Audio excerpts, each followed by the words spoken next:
अस्सलाम वालेकुम and welcome to नया दौर न्यूज़ बुलेटिन। मैं हूं सिर्फ इफ्तिखार लेकर आया हूं आपके लिए अब तक की ताज़ा तरीन खबरें। सबसे पहली खबर यह है कि डॉलर जखीरा करने वालों के खिलाफ बड़े एक्शन का फैसला, घरों पर छापे मारने की तैयारियां। हसास इदारों ने अब डॉलर की जखीरा अंदोजी करने वाले माफिया के घरों पर FIA की मदद से छापे मारने की तैयारी कर ली। सिक्योरिटी जराये के मुताबिक डॉलर की जखीरा अंदोजी के खिलाफ क्रैकडाउन का अगला मरहला शुरू किया जा रहा है, जिसमें जखीरा की गए डॉलरों की बरामदगी के लिए FIA और हसास इदारे अब घरों पर छापे मारेंगे। जराये के मुताबिक एक्सचेंज कंपनी से हासिल डेटा की मदद से मुल्क भर में घरों की निशानदही भी कर ली गई है।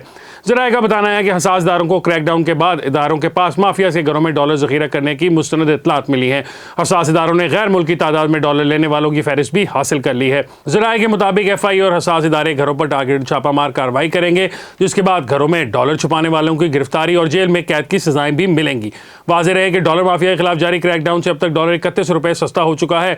1 सितंबर को डॉलर 328 रुपए की बुलंद तरीन सतह पर बंद हुआ था, जबकि ओपन मार्केट में भी डॉलर की कदर में बड़ी कमी आई है, जिससे डॉलर 300 रुपए से नीचे आ गया है। अगली खबर यह है कि हरदीप सिंह कत्ल, मोदी हुकूमत का जवाबी इकदाम, कनाडा के सफारतकार को भारत छोड़ने का हुक्म। भारत ने खालिस्तान तहरीक के रहनुमा के कत्ल पर कैनेडियन हुकूमत के इकदाम पर जवाबी कार्रवाई में कनाडा के सीनियर सफारतकार को मुल्क छोड़ने का हुक्म दे दिया।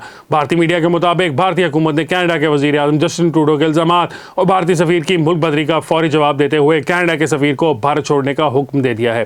भारतीय मीडिया के मुताबिक वजारत खारजा ने मंगल के रोज कैनेडियन हाई कमिश्नर को तलब किया और उन्हें भारत में कनाडा के सफारतकार की मुल्क बदरी के फैसले से आगाह किया। भारतीय वजीर खारजा ने तस्दीक की है कि कनाडा के सीनियर सफारतकार को 5 रोज में मुल्क छोड़ने के अहकाम दिए गए हैं। भारतीय मीडिया का कहना है कि मरकजी हुकूमत ने कनाडा के इल्जामात को यकसर मुस्तरद करते हुए इसे मज़ाक़ खेज़ करार दिया है। वाज़ेह रहे कि कनाडा के वज़ीर आज़म ने खालिस्तान तहरीक के रहनुमा हरदीप सिंह नज्जर के कत्ल का इल्ज़ाम भारत पर आयद करते हुए कहा कि हमारे पास इस हवाले से ठोस सबूत मौजूद हैं, जबकि कनाडा ने भारत के सफारतकार को भी मुल्क बदर किया है। इस सिलसिले में कनाडा के वज़ीर खारजा ने ऐलान किया है कि कनाडा में भारतीय इंटेलिजेंस के सरबराह पूर्ण कुमार राय को भी मुल्क बदर किया जा रहा है। अगली खबर यह है कि शेख रशीद को हिरासत में लिए जाने पर IG पंजाब से रिपोर्ट तलब कर ली। लाहौर हाईकोर्ट पिंडी बेंच ने अवामी मुस्लिम लीग के सरबराह और साबिक वज़ीर दाखिला शेख रशीद को हिरासत में लिए जाने पर रिपोर्ट तलब कर ली। लाहौर हाईकोर्ट रावलपिंडी बेंच में शेख रशीद की हिरासत के खिलाफ दरखास्त की समाअत हुई, जिस दौरान शेख रशीद के वकील एडवोकेट सरदार अब्दुल रज़ाक खान अदालत में पेश हुए। दौरान समाअत अदालत ने RPO, CCPO, IG पंजाब और वफाकी हुकूमत से रिपोर्ट तलब कर ली और हुक्म दिया कि शेख रशीद की हिरासत से मुतल्लिक फरीकैन 22 सितंबर तक रिपोर्ट जमा कराएं। वाज़ेह रहे कि चंद रोज कबल पंजाब पुलिस ने शेख रशीद अहमद को रावलपिंडी की निजी हाउसिंग सोसाइटी से गिरफ्तार करके नामालूम मुकाम पर मुंतकिल कर दिया था। शेख रशीद के भतीजे शेख शाकिर और मुलाजिम इमरान को भी हिरासत में लिया गया था। अगली खबर यह है कि बिजली नादहिंदगान से वाजबात की वसूली के लिए उनकी जायदादें जब्त करने का फैसला कर लिया गया है। बिजली नादहिंदगान से वाजबात की वसूली के लिए जायदादें जब्त करने का असूली फैसला कर लिया गया है। गुजरांवाला इलेक्ट्रिक पावर कंपनी की तरफ से 31 बड़े डिफॉल्टर्स की लिस्ट मौसूल हुई है, जिसके बाद गुजरांवाला रीजन में जायदादें जब्त करने की कार्रवाई का आगाज कर दिया गया है। दूसरी जानिब इस्लामाबाद इलेक्ट्रिक सप्लाई कंपनी ने मजीद 73 बिजली चोर पकड़ लिए और 34,50,000 के करीब जुर्माने आयद किए हैं। उधर हैदराबाद इलेक्ट्रिक सप्लाई कंपनी ने अब तक 96 करोड़ 20 लाख रुपए की रिकवरी कर ली, जिनमें लगभग 3 करोड़ के जुर्माने शामिल हैं, जबकि Sukkur electric power supply company ने मजीद 300 कनेक्शन मुनक़ता कर दिए। बलूचिस्तान के मुख्तलिफ इलाकों में भी बिजली चोरों और नादहिंदगान के खिलाफ कार्रवाइयाँ जारी हैं, जबकि मजीद 512 नादहिंदगान के कनेक्शन मुंतका हो चुके हैं। बिजली नादहिंदगान के खिलाफ अब तक 5 करोड़ रुपए से ज़ायद के जुर्माने भी आयद किए गए हैं। IMF दबाव, हुकूमत ने गैस की कीमतें बढ़ाने के लिए कोशिशें तेज कर दी। निगरान हुकूमत ने गैस की कीमतों में इजाफे की खातिर निर्खों के तयन की कोशिशें तेज़ कर दी हैं, जिसके तहत ज़्यादा गैस इस्तेमाल करने वाले सार्फिन कम गैस इस्तेमाल करने वाले प्रोटेक्टेड सार्फिन को बचाने के लिए ज़्यादा अदायगियाँ करेंगे। इस इकदाम की वजह यह है कि IMF ने रवा माह के दौरान गैस की कीमतों में इजाफे के लिए दबाव डालना शुरू कर दिया है। पेट्रोलियम डिवीजन के सीनियर हुकाम के साथ बातचीत से मालूम होता है कि घरेलू सार्फिन के लिए 12 स्लैब हैं, जिनमें से इब्तदाई 4 स्लैब ऐसे हैं जिनमें सार्फिन बिलतरतीब *525 हेक्टर मकब मीटर, *5 हेक्टर मकब मीटर, *6 हेक्टर मकब मीटर और *9 हेक्टर मकब मीटर गैस इस्तेमाल करते हैं। ऐसे सार्फिन के लिए गैस की कीमतों में इजाफा नहीं किया जाएगा। ताहम बाकी 8 स्लैब वाले सार्फिन के लिए गैस की कीमतों में इजाफा होगा। ताहम ज़्यादा गैस इस्तेमाल करने वाले ऐसे सार्फिन जिनका इस्तेमाल 4 हेक्टर मकब मीटर से ज़्यादा है, इनके लिए गैस के नरखों में भारी इजाफा किया जाएगा, जो कि 3600 से 3700 रुपये फी MMBTU तक होगा। इस तरह 3 और 4 हेक्टर मकब गैस इस्तेमाल करने वाले सार्फिन के लिए नरखों में भारी इजाफा मुतवक्को है।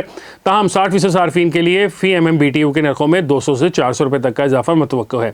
इन नरखों को अभी हतमी शक्ल देना बाकी है। हुकूमत 3700 रुपये फी MMBTU के नर्ख पर RLNG दरामद करके इसे औसतन 1100 रुपये फी MMBTU के नरखों पर फरोख्त कर रही है, जो कि बिला जवाज़ है। आखिरी मरतबा वफाकी हुकूमत ने गैस की कीमतों में 1 जनवरी 2023 को इजाफा किया था। वजारत तवानाई के एक सीनियर अहदेदार ने द न्यूज़ से बात करते हुए बताया कि IMF ने निगरान हुकूमत पर गैस की कीमतों में इजाफे के लिए दबाव बढ़ाना शुरू कर दिया है। ओगरा ने 2 जून 2023 को सुई सदन और सुई नौदन के सार्फिन के लिए नर्ख तय कर दिए थे। अगली खबर यह है कि काला धन रोकने के लिए हुकूमत का डिजिटल करेंसी मुतारफ कराने का फैसला। मुल्क की मईशत को बेहतर बनाने, काले धन को रोकने, रुपए की कदर को बेहतर बनाने और मुख्तलिफ किस्म की अदायगियों के लिए हुकूमत ने डिजिटल करेंसी मुतारफ कराने का फैसला किया है। डिजिटल करेंसी की कदर पाकिस्तानी रुपए के बराबर ही होगी, जैसे चीन की डिजिटल करेंसी का 1 यूनिट चीन युआन के बराबर है और इसको स्टेट बैंक की मुकम्मल हिमायत यानी हुकूमती जमानत की बुनियाद पर लीगल टेंडर हासिल होगा। ये पेपर करेंसी की तरह जारी होंगे। डिजिटल करेंसी की तैयारी के लिए स्टेट बैंक ने काम शुरू कर दिया है और इस ज़मीन में माहिरीन की खिदमात भी हासिल की जा रही हैं। इसके लिए सेंट्रल बैंक डिजिटल करेंसी के नाम से एक इदारा कायम कर रहा है जो इसकी लागत और दीगर अवामिल का जायजा ले रहा है ताकि हर किस्म की बारीकी को मद्देनजर रखा जा सके और डिजिटल करेंसी शुरू करने के बाद किसी किस्म की खराबी या मामले में कोई मसला ना आ जाए। मंसूबा यह है कि आहिस्ता आहिस्ता इसको जारी किया जाएगा और कागजी नोटों को कम किया जाएगा। आखिर में 90% डिजिटल करेंसी का इस्तेमाल होगा और कागजी नोटों का सिर्फ 10% तक इस्तेमाल रह जाएगा, वो भी सिर्फ इसलिए कि अगर कोई बड़ा मसला हो जाए तो मुतबादल करेंसी मौजूद हो, सिस्टम बिल्कुल जामिद ना हो जाए। डिजिटल करेंसी शुरू करने से कागजी नोट छापने, इनको मुख्तलिफ शहरों और देहातों तक हिफाजत से पहुँचाने पर उठने वाले अखराजात में कमी आएगी और साथ ही साथ पुराने नोटों को तल्फ करने के अमल पर उठने वाले अखराजात में भी कमी होगी। दूसरी तरफ नोट छपकर तकसीम हो जाते हैं लेकिन कहाँ और किस मकसद के लिए इस्तेमाल होते हैं ये मालूम नहीं हो पाता। लेकिन डिजिटल करेंसी निज़ाम में करेंसी की बजाय रिकॉर्ड हो जाएगा, तमाम ट्रांजैक्शन हो जाएंगी रिकॉर्ड और इसकी वजह से ये सिस्टम जो है हुकूमत के ख्याल में है बेहतरीन।